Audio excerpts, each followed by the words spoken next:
Hello, friends. I am excited. I have made my biggest ever purchase to date, Hey, big spender. and I am ecstatic to be able to share that with you. So stick around and let's check it out. I'm excited too. Hello, friends. I am John, and I am the 3D 80s kid.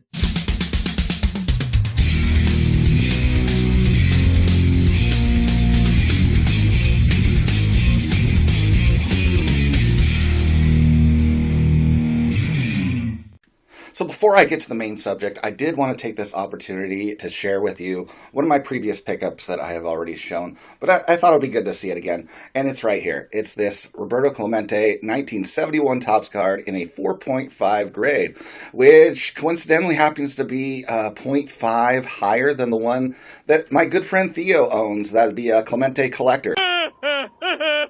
So, just thought it'd be good to show this again and, remind him of this card that I got. So, You are taking this way too far. So as someone who stopped collecting cards way back in 1991, when I was buying packs for 50 cents a piece, and a big card purchase for me was my Dale Murphy rookie card, which I think I got my nicer copy for about $40 back then. And outside of that, I don't think I spent more than a few bucks on any one card at that point in time. Oh boy, when I was a little girl, Frankfurters only cost a nickel. So there had to, coming back in 2021, there had to be a mental evolution for me to get to where I was spending more money on just a single piece of cardboard. And my whole first year coming back and attempting to purchase rookie cards of Basketball Hall of Famers, I actually did not spend $100 on any one single card, which you can think that would be quite the obstacle once I got to the point of needing to collect some of the 86 Fleer cards or lots of vintage players. It's impossible. So it's kind of one thing that has turned me away from that project and sent me on a different course. Spent a little bit in vintage non-sports, just cheap nostalgia cards from my childhood. I mean, those are fun even when you're alone. Before I settled on vintage baseball. And even as I got started there, I was picking up cards that were low grade or not the absolute high profile players, and I was not exceeding $100 for I started that path in January of 2022, and it wasn't until October where I finally exceeded even the $100 threshold for a single card purchase. And that was the point where I had decided that I was going all SGC with my visual display plan, and I sold my 1960 Topps PSA 1.5 of Willie Mays and wanted to get a nice copy in an SGC holder. And I ended up with this card here, which I spent a then record at the time in October of 2022 of $195 for this card, which I know the price has come down since then because that was kind of the peak even for vintage when I did buy this, so the timing wasn't great, but this was the first card I broke that 3-digit threshold on, and I still love this card, but that's when I cleared that mental barrier in my mind that I had to spend less than $100 on every card. And then eventually I ended up with 3 other Willie Mays cards that I spent over $100 on during that period. Before then, I finally spent $100 on a card that was not Willie in this Roy Campanella in a 4 here, where I spent $104. And I know this one has come down a little bit as well. That was still when vintage was high before it settled a little bit lower. This card could probably be gotten for somewhere in the $80 range now. But I still love looking at this card. And so it was a long while for me then where having a 2 in front of 3 digits was also a mental obstacle for me. And it wasn't to the point till I got obsessed with collecting the quote-unquote rookie cards of all of the World War II leaders and was struggling to find a source for the 32 U.S. Caramel President's card of Franklin Delano Roosevelt. As not many of these things ever transact, it seems like they're mostly owned by longtime collectors who buy them and keep them forever. So there was only one ever available in the whole time while I was doing that project over the course of somewhere 6 to 7 months, and it remained the only one I ever saw available, and it was a best offer or buy it now or best offer listing on eBay for this card. And eventually I bit the bullet on it because I wanted to complete that project, and it was the obstacle I had for completion. And I ended up paying then $225 for this card in April of 2023. One year ago, basically, from today. So that is where I was able to cross that mental threshold of $200 being an obstacle for me to purchase, and ended up with this card. I then, once that hurdle was cleared mentally, in June, I picked up this one for $201 in an auction win.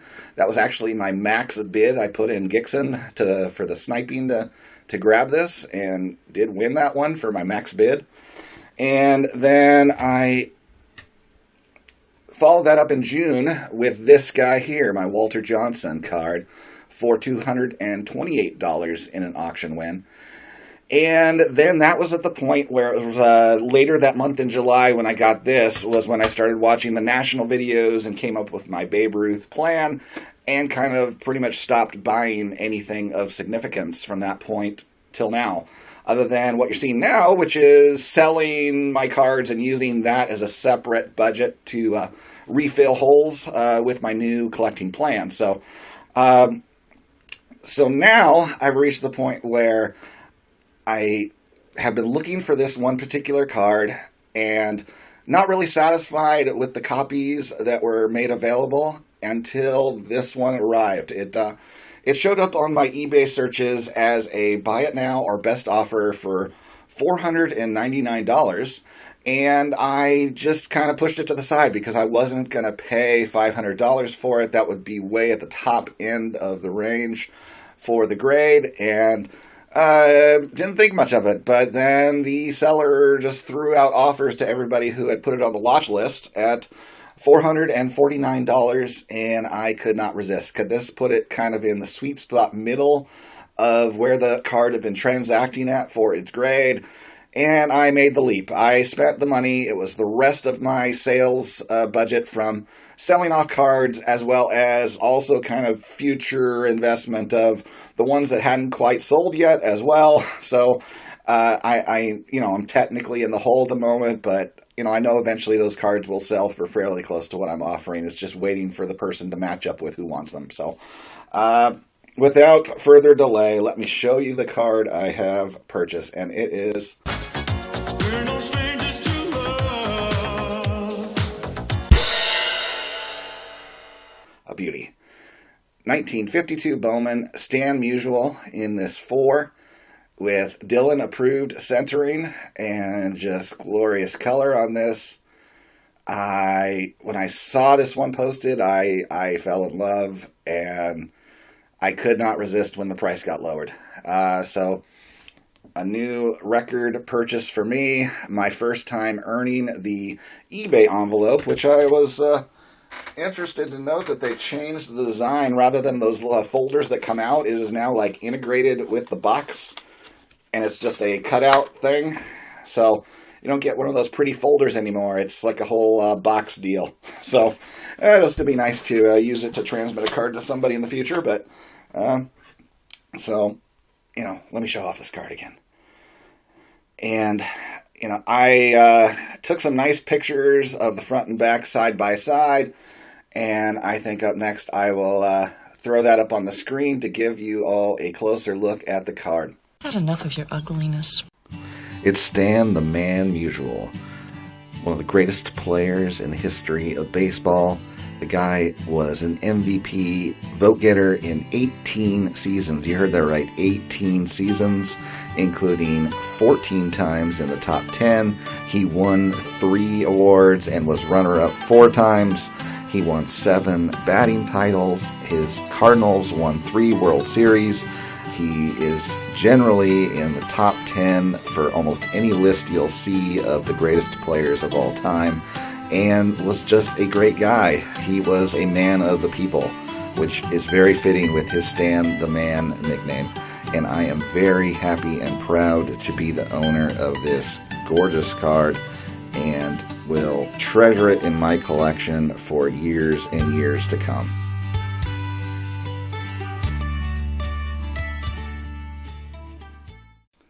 Alright, if you've made it this far, thank you very much for watching.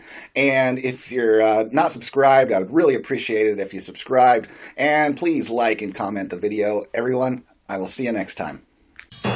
Well, see you next time. Yeah, unless I get lucky and break a leg.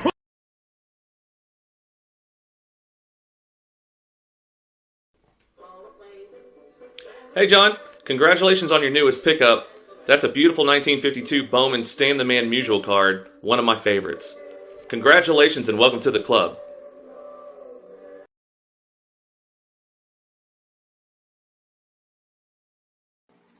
Hey John, I know you have this weird obsession with seeing our faces, so here I am. But also I think you should change your name to One Up 80s Kid.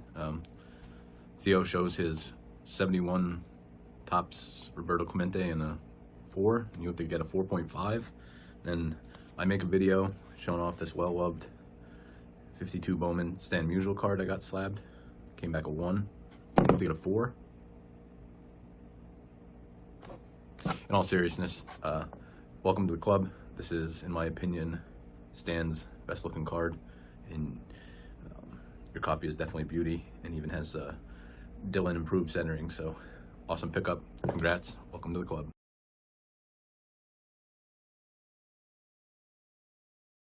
Hey everyone, it's Don of donsfieldofdreamscards.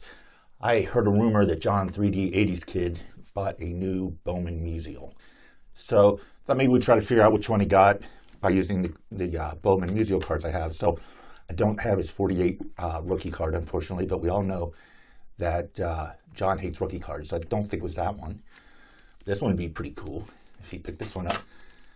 Got this 49 Bowman from JT at the National a couple years ago. Could be this one here. Always said this one reminded me of the bat. Reminded me of those big plastic red ones when you were a kid. They were real thin here, and then they kind of went out like that. Looked like a Fred Flintstone bat. How about the 53 Bowman? Great looking card. And to be honest, I don't know which musials John has and what he doesn't have. But if I were to guess, I think this is the one he's going to get. So if you got this card, John, congratulations. Awesome, awesome musial card. So as always, guys, it's not my video. Enjoy John 3D 80's video. Take care.